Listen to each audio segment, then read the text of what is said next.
Hello everyone and welcome to my game design pitch. My name is Leham Yaman and this is the game that I've been working on. So, the game's name is Zombies vs. Liu Bei. So, what is it? Well, it's a fast-paced tower defense game that has the mechanics that make this game very unique in terms of the game's genre.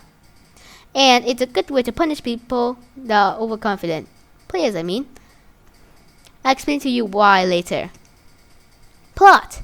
The player is playing as Liu Bei in China during the Three Kingdoms period, which is basically a period in China where there were three kingdoms and everyone was fighting each other. So, some interdimensional zombies decided it would be a good idea to invade the world using portals, and they came prepared with rapidly adapting genes that allowed them to become stronger by the day. Eurasia, Europe plus Asia, decided to fight the zombies together, and Liu Bei is now the boss of China. Good for you. The zombies have overwhelmed a good part of China, and now the zombies have besieged Liu Bei's fort. So, how to play? The game plays exactly like a standard tower defense game, except all the units, aka towers, aren't placed on the hills or sidewalk, but rather anywhere you can put them. You can put them on the hills, you can put them on the paths, wherever. But there's a catch. Enemies can now damage units if they get close enough. Oh. So it means that if you put them in a path, be prepared to defend them since, oh boy, they are gonna come in and destroy them. Also, instead of a wave system, there's a day system. You have to survive day 30 to win. And enemies don't spawn in a predictable way. Thanks RNG, aka random number generators. And so, you might think the day system is a bit useless, but okay, there's only one type of zombie, but it gets progressively stronger each day. And in wave 30, they're insta-kill. So, don't underestimate the day system, please. Oh, and don't forget that the map isn't even linear. Each zombie chooses their own path.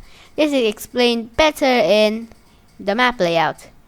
So, the map will have several points where the zombies can change course. This makes the game more unique because zombies aren't just mindlessly going on a linear path. So, these yellow dots represent places where the zombies can change course. They can go from here to over here or over here. Also, hill areas allow the player to place ranged units in safer locations. So, you can place them over here on this little island of sorts. So, and these two places over here. Multiple choke points allow for a more easy defense. When I mean choke point, I mean places between these, especially the lower part.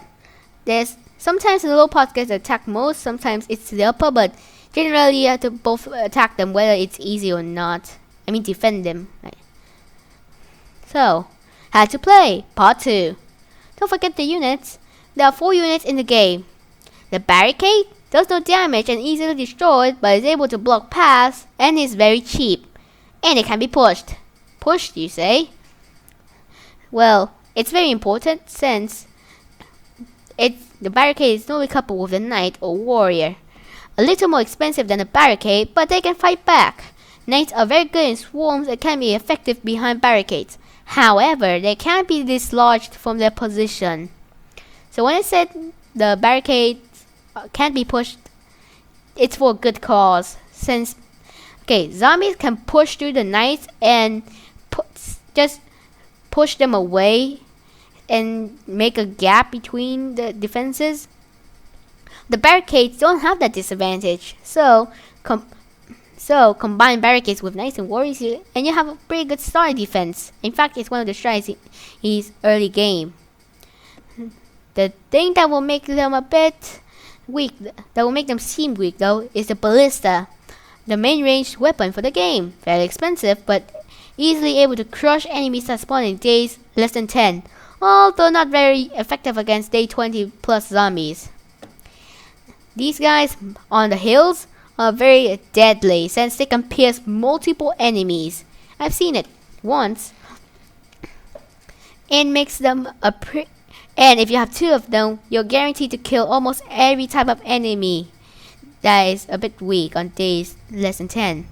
However, you're gonna need some more heavy fire. You're gonna need more heavy firepower if you wish to complete the game. So, even though it's possible to beat the game with only three guys, the wild card is the catapult.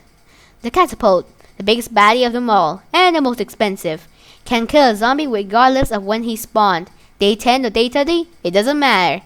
Its projectile also explodes into tiny pellets that can damage zombies as you walk over them. Also, the catapult is the main damage dealer late game. Just reading this makes this look very powerful, and indeed it is.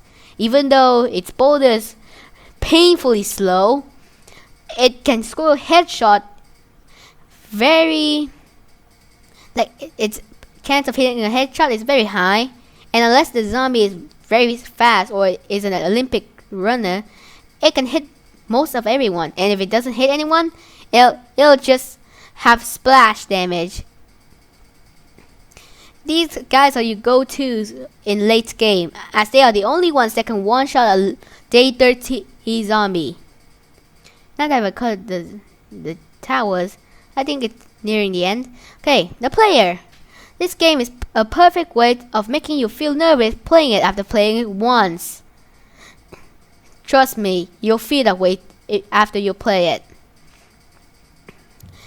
Last time I felt nervous was because I lost once, and now I felt nervous of it, because you don't know when the zombies will break through the defenses.